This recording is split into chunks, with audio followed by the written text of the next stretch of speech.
Hello everyone, आज अपन एक topic के साथ है जिसका नाम है क्या, circular motion.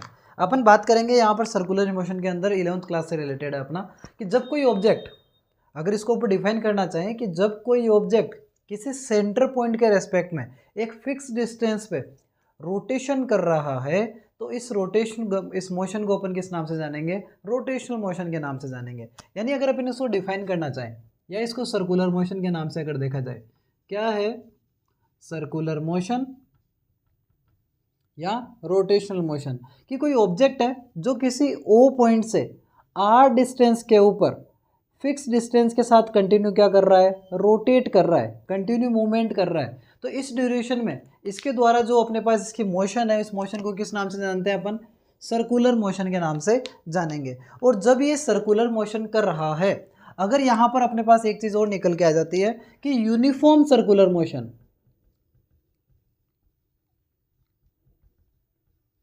Uniform circular motion, यानी अगर बात की जाए एक समान वृत्तीय गति, तो ये क्या होता है कि अगर इसको एक सर्कल कंप्लीट करने में 10 सेकंड का या टी टाइम लग रहा है, अगर टी टाइम इसको एक सर्कल में लग रहा है तो अनदर एक सर्कल में भी कितना लगेगा, टी टाइम ही। यानी अगर समान टाइम पीरियड में, सेम टाइम पीरियड में सेम अगर पाथ कवर करे तो वही मोशन अपना किस नाम से जाना जाएगा, यूनिफॉर्म सर्कुलर मोशन के नाम से चला जाएगा। अपन यहाँ पे इसको थोड़ा सा आगे की ओर बढ़ाते हैं और एक चीज़ देखते हैं कि जब ये अपने पास कंटिन्यू ये इस रोटेशन पाथ पे मूवमेंट कर रहा है तो यहाँ पर आप एक चीज़ देखो कि इसका एंगल कंटिन्यू क्या होता जा रहा है, चेंज होता जा रहा है, कोण लगातार क्या हो रहा है, परिवर्तित हो रहा है। तो इस स्थिति में अगर अपन देखें तो यहाँ पर जो अपने पास वेलोसिटी निकल के आएगी वो वेलोसिटी क्या निकलेगी, यहाँ पर जो अपन वेलोसिटी लेंगे वो होगी एंगुलर वेलोसिटी, कोणीय वेग। और कोण आपको पता है वेलोसिटी क्या होती है, डिस्प्लेसमेंट में रेट अपना क्या कहलाता है, वही क्या है, वेलोसिटी है।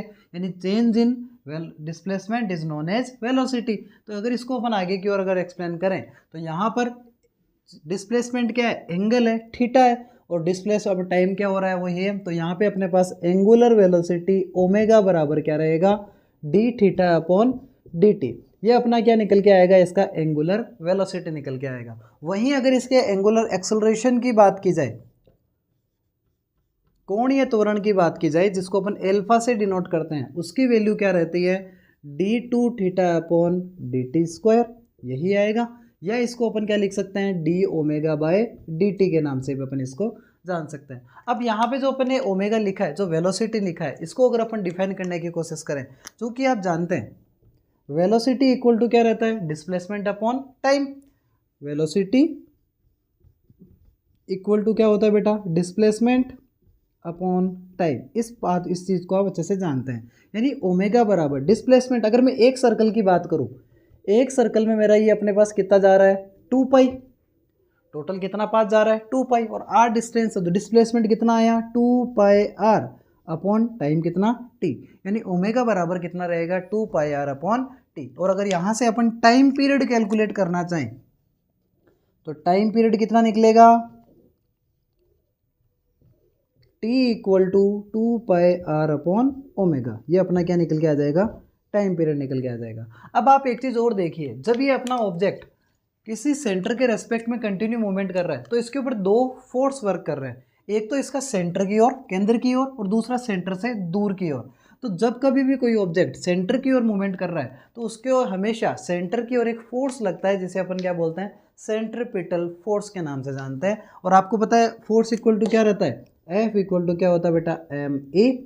और जब अपना ऑब्जेक्ट यहाँ पर एक सर्कुलर पाथ पे मूवमेंट कर रहा है तो यहाँ पे जो एक्सेलरेशन है A इक्वल टू क्या रहता है बेटा, वी स्क्वायर अपॉन आर। जैसे ही आप यहाँ पे इसको पुट करोगे तो F इक्वल टू क्या निकल के आएगा, M V square upon R. ये क्या कहलाता है, सेंट्रीपिटल फोर्स, अभिकेंद्रीय बल के नाम से इसको जाना जाता है। और अगर अपन इसके रिलेशन के ओर जाएं, जहाँ पे V इक्वल टू क्या है, V equal to omega R, ये अपना क्या आता है यहाँ पे, relation between angular velocity and linear velocity, रेखिक वेग तथा कोणीय वेग के मध्य ये संबंध को बताता है। इसके अलावा अगर अपन यहाँ पे एक्सेलरेशन अगर आपको निकालना है तो आप यहीं पर एक चीज़ देखिएगा, v का मान कितना है, ओमेगा आर, तो omega square R square upon कितना बेटा आर, आर से आर गया यानी ओमेगा स्क्वायर आर। तो अपना एक इक्वेशन और निकल के आती है, A equal to omega square are.